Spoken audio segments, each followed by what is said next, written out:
8 minutes of me telling this story, and then my phone just decided no, and it just stopped recording, and I don't have the video saved.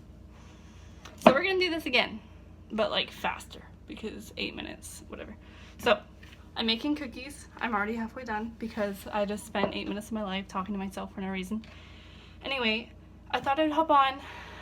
I thought I'd record the story of my labor and delivery at 19 years old. So I was 18 when I moved from Canada to the United States to be with my fiance, who I had been with for 4 years. We met online, and that's why he lived in the States and I was in Canada. So I moved in with him to our apartment. We got it all loaded with furniture. We had a car, we got a cat. It was a great time, and we were really just living like the college dream together. Although he was working, I was in school, but it was a lot of fun.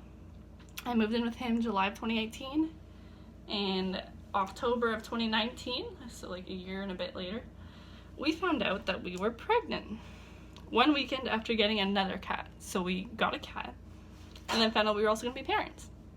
So that was a fun and stressful weekend, but it happened. So yeah, we found out we were going to be parents. And we'd always talked about having kids, so it wasn't like a big stress or like a big surprise or whatever. Like, we always knew it would happen eventually. But we weren't fully prepared in the fact that I was supposed to be graduating school in May of 2020, and it was currently October 2019, so I was one semester away from graduating, and my fiance was working. So yeah, that happened, but we thought it would be better if we moved to Canada.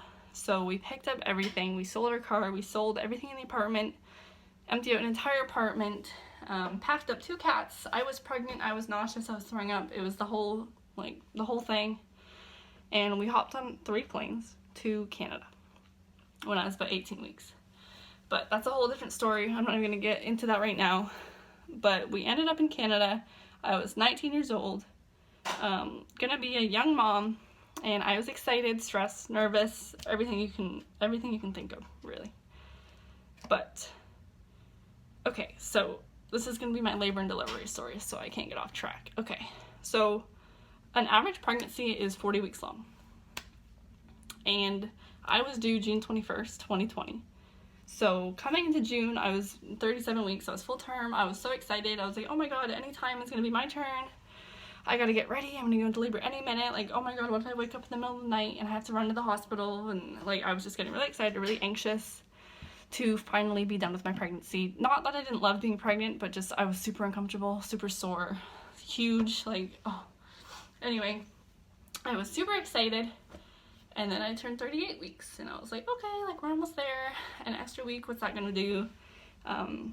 It'll be my turn any minute now. And then I turned 39 weeks, and I was like, okay, like, I'm 1 week away from my due date. Like, it's literally any minute now. Where's my turn? Like, I was super excited. Any little pain, tinge,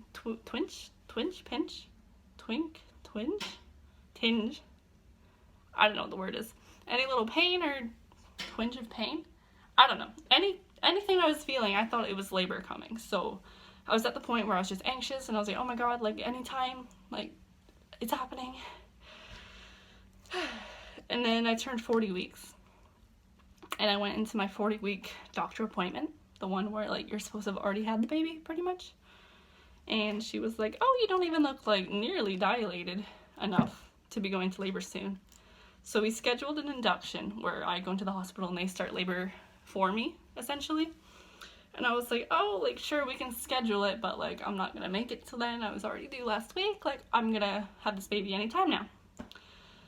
So I went home and I started walking and doing squats and everything I could to start labor on my own. And then I turned 41 weeks. And no baby.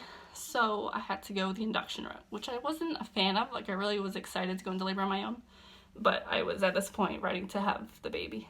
So I went into the hospital the night before I was scheduled for my induction, and I got a fun little balloon put up into me to help me start to dilate. So it's basically like a little stick with a little deflated balloon that they put up. Yep. And then they start to dilate it, or inflate it. So they inflated it to 4 centimeters to try to get me to dilate to 4 centimeters. You have to be 10 centimeters to be ready to push. So that was fun. It was pretty uncomfortable, and it caused some really strong contractions, but it didn't actually start my labor like they were hoping it might have. So instead I got to live 18 hours with that up me and a big stick dangling down my leg. So that was fun, on top of being 41 weeks pregnant, which, as you can imagine, is very uncomfortable and painful. But yeah, so I had the balloon and I slept all night with it. And the next morning, June 29th, at around 8 in the morning, we got the call from the hospital that we were to come in for our induction. We, as in my fiance and I.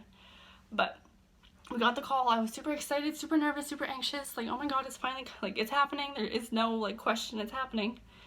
So we got all of our suitcases, our bags, the car seat, everything loaded. We hopped in the car, we drove to the hospital, and I was so excited. Like, it was finally my turn. And we get into the waiting room, and the nurse, checked us in, and she said, okay, it'll be about 5 or 10 minutes. We're just waiting for a room for you. So we sat and we waited.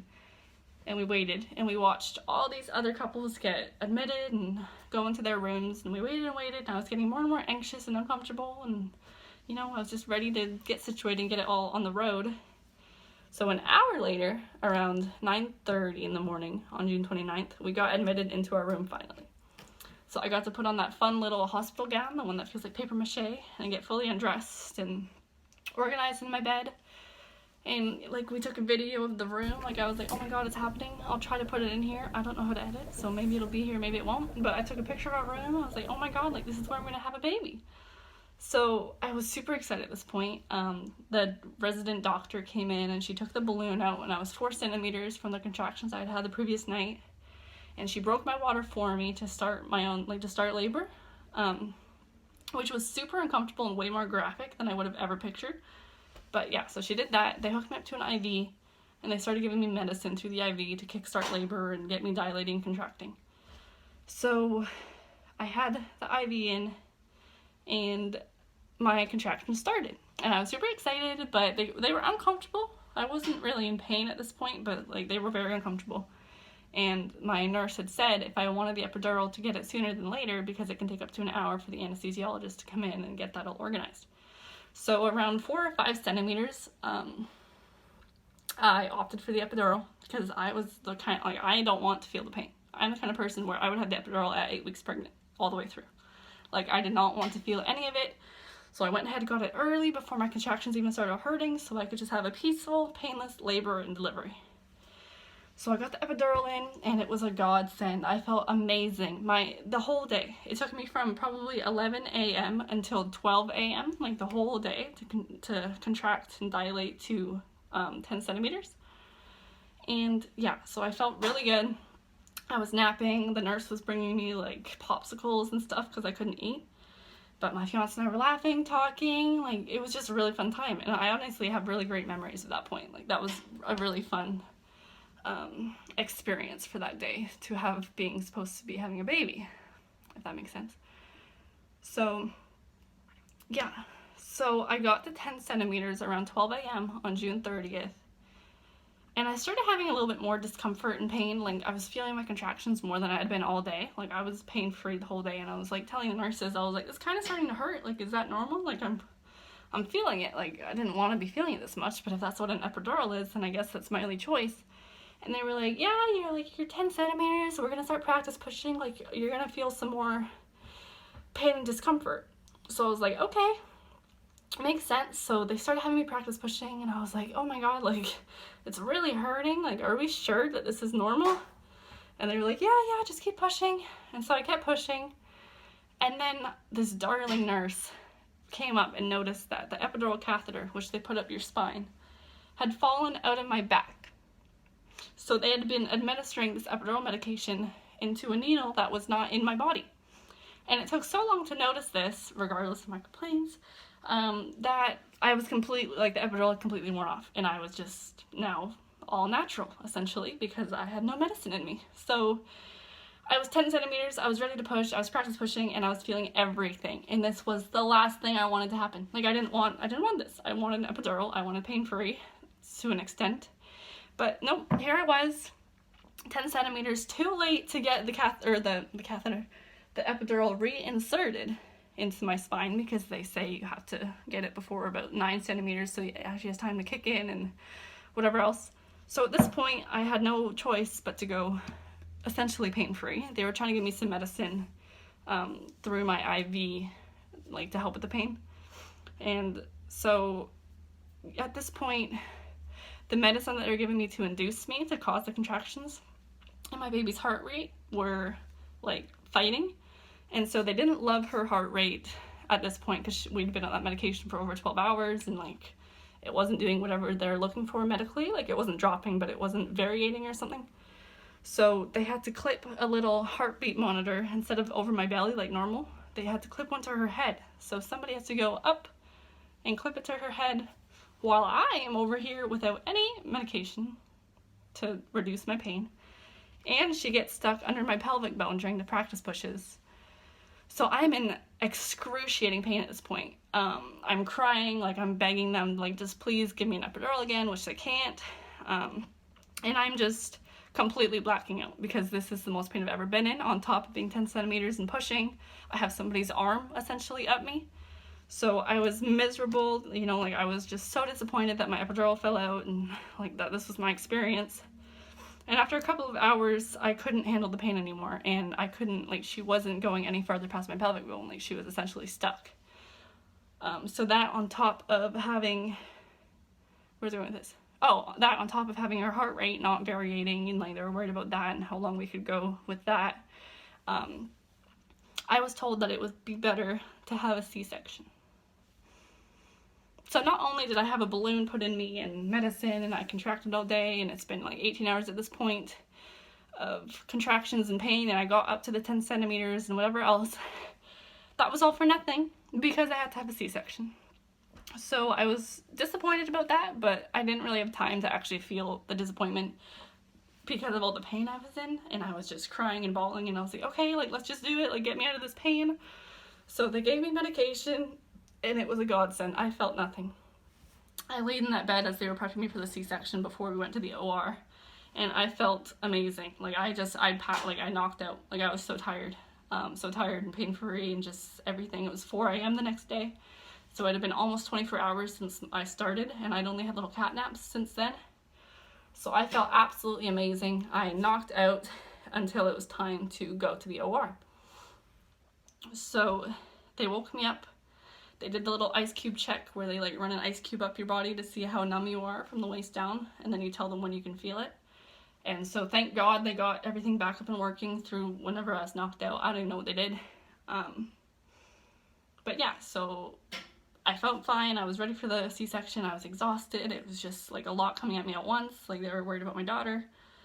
So they wheeled me into the OR and they picked me up off the bed. I couldn't move. I couldn't feel anything. Like I was numb from like the belly button down. And that was like one of the scariest parts, was that they lifted me up off my hospital bed and laid me on the OR bed, and I swore I was falling because it was just people essentially lifting me and plopping me down and I couldn't move. So I was just like, oh my God. But yeah, so that was, I would say, the scariest part, but that's me being dramatic. But yeah, so they put up they have a curtain so you can't see, but I'm still awake enough to hear and like I'm aware. And they start doing their business, and my fiance comes up and he's talking to me, and I'm not hearing anything because I'm just so out of it at this point.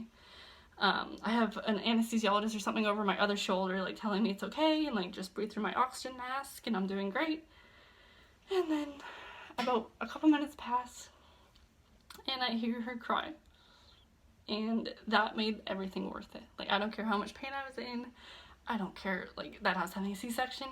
I heard her cry and everything in the world stopped, and I was a mom. And I was just so excited. And I looked at my fiance and I was like, oh my God, it's her, like we've waited so long, we've waited 41 weeks. And the nurse grabbed, like pulled her from my stomach, or uterus, and she said, there's your chunkarina. And I remember I was like, what do you mean chunkarina? Like, is she a big baby? And so they showed her to us, and like I started crying and he was crying, and they called him away to go measure her and stuff because since it was a C-section I obviously couldn't move because they were stitching me up. So he went with the nurse and they weighed her and made sure she was okay and brought her back to me. And it turns out that she was 9 pounds 9 ounces. So she was a big baby, and that's what I was later explained, that's probably why she was stuck under my pelvic bone, because I wasn't prepared to deliver such a large baby. So they told me either way it probably would have ended in a C-section anyway. So that was nice. knowing that after everything I had just gone through to go into labor. But anyway, everything was worth it. She was beautiful, she's big, she's healthy. She's just crying in my ears. My fiance holds her while we wait for me to finish getting stitched up. And it was starting to hurt quite a bit. Like, I was feeling a lot more of like the stitching and pulling and prodding. And the anesthesiologist told me that that was because I was losing some medication. Because he didn't want to overdose me because of all the meds that it took to get me to whatever. I'm not a medical student, so I don't know. But I was feeling quite a bit of it, but finally it's over, it's done, and I got to hold my daughter. And like, entire day and everything was worth it. Honestly. So that was the labor and delivery. It was not my dream labor, and that's not how I ever pictured it to happen, but that's how it went, and I wouldn't change it for the world. Because I got my daughter out of it. So my recovery was rough. It was very painful compared to what I've heard a lot of other moms say that their C-section recovery was like. But all in all, it was completely worth it, and I would do it a million times over again to get my daughter. So that is the story of how I was 19 pregnant, and that is, well, my delivery story as a young mom.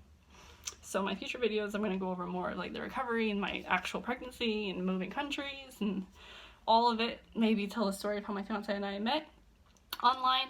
But yes, that was the story of my emergency C-section from an induction. Anyway, thank you for watching, and I will talk to you guys soon.